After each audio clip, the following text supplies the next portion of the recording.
In March 2015, the BBC let Jeremy Clarkson go. He'd thrown a punch at a producer over a plate of food that never arrived. 22 years on air, hundreds of millions of viewers around the world, gone in a single decision. And nearly everyone who worked in British television agreed on the verdict: a man doesn't recover from something like that. His career, they said, was effectively finished.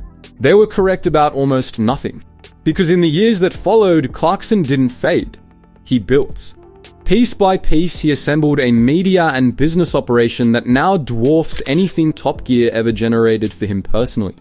The people who fired him are to this day still making programs for other people. Clarkson makes his own and owns the results. To understand what he constructed, you first have to understand the scale of what he walked away from.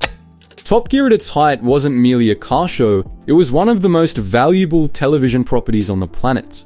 A sold-out international arena tour, a magazine any publisher would have envied, merchandise and licensing deals stretched across the globe. The BBC exported it to well over 100 countries, and by many accounts the show was worth in excess of £50 million a year to the corporation. And then it ended over a cold dinner. The details, when they surfaced, were almost absurdly small. At the close of a long day filming on location, Clarkson was told the hotel kitchen had shut and there'd be no hot meal. Tired, hungry, and by his own admission, in the wrong, he lost his temper with producer Oisin Timon. There was a physical confrontation. The producer sought medical attention. The BBC ran an internal investigation, concluded the attack had been unprovoked, and chose not to renew his contract. Richard Hammond and James May, his co-hosts of more than a decade, made clear they wouldn't carry on without him. 22 years closed in a fortnight. What happened next moved fast. Within months, Amazon, then still building its streaming ambitions and desperate for something to rival Netflix, came knocking. The reported figure for the deal that brought Clarkson, Hammond and May aboard was around £160 million. Amazon wasn't buying a motoring program though, it was buying an audience, the millions of loyal viewers who just lost the thing they tuned in for every week. It was buying the migration itself. Now, before I go further, and I promise the next part is where this genuinely gets remarkable, let me ask you something. If you've ever watched a talented person get written off by the people in charge, only to watch them prove everyone wrong, then this is exactly the kind of story you'll want more of. That's the whole reason this channel exists. So if that's you, take 1 second and subscribe, because the moment you do, you stop missing the stories the mainstream keeps getting wrong. Right. Back to it. The new show launched in November 2016 as the Grand Tour, roughly a year and a half after the sacking. Amazon, in its usual guarded way, never handed out precise viewing numbers, but it confirmed the debut drove more new Prime signups in its opening days than any original series it had released to that point. And that detail matters more than raw viewership, because it exposes something Clarkson arguably never grasped during his BBC years. The BBC earned from Top Gear by licensing it out. Amazon earned from the Grand Tour differently. Every person who subscribed to watch three middle-aged men lark about inexpensive cars was also a person who might then buy groceries, gadgets, and everything else Amazon sells. The show wasn't just entertainment. It was a doorway into the biggest retail machine on Earth. The first stretch of episodes stuck to the formula the trio had perfected: enormous cars, elaborate stunts, exotic locations, staged mayhem. But somewhere around the third run of episodes, the old template started to creak. The studio bits, the tent, the audience, the celebrity interviews began to feel stiff and dated. Amazon pushed for a change, and the decision that emerged became the smartest creative move of Clarkson's post-BBC life. They scrapped the studio entirely. No tent, no crowd, just the three of them undertaking a single sprawling journey across a difficult country for the length of a feature film. The first of these specials, shot across Southeast Asia, landed in late 2019 and became the most watched installment in years. What Amazon had stumbled into, and what Clarkson had probably always sensed, was that the format worked best as a road movie. Three old friends out of their depth in machinery that had no business being there. That model still runs today, trending online for days on either side of each release. But impressive as the Grand Tour is, it isn't the crown jewel, the farm is. Back in 2008, Clarkson bought a 1,000-acre farm near Chipping Norton in Oxfordshire. He had no intention of working it himself.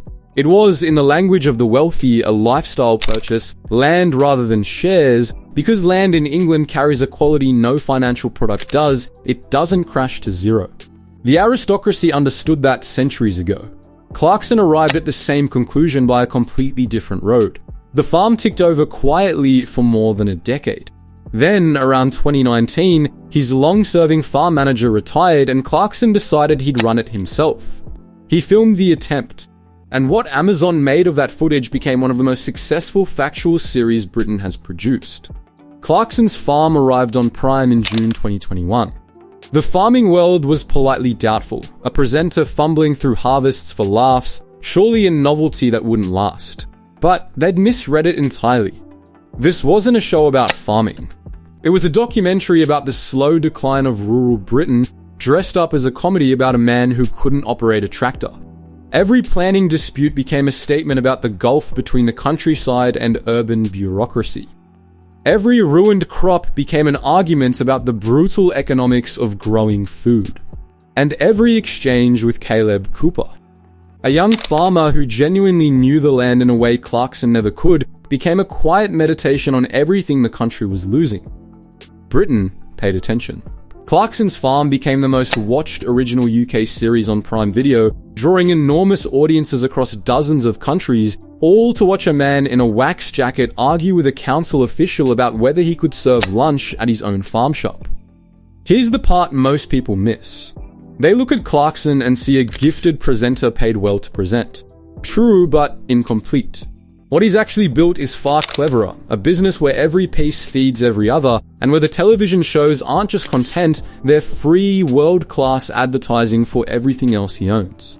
The Grand Tour keeps him a genuine global celebrity, which fuels his newspaper columns, his book deals, his brand power, and Clarkson's Farm functions as the most effective advertisement in modern British history. For the diddly squat farm shop, for Hawkstone Brewery, for his pub.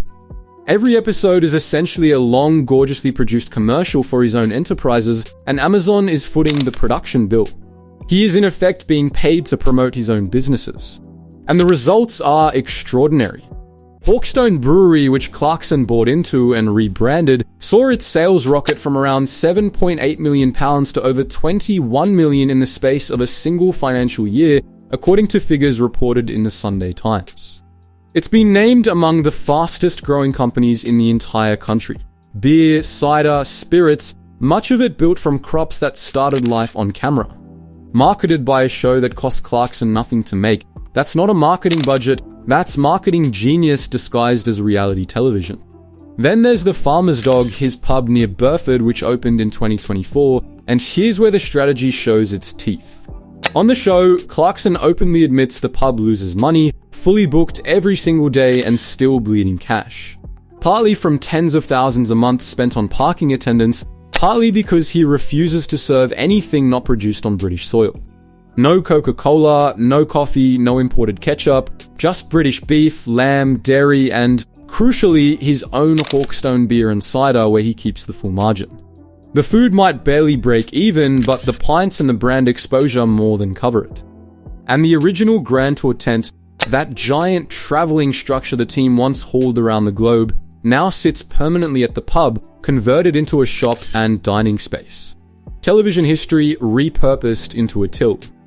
Which brings me to the quietest, most revealing detail of the entire operation. Caleb Cooper.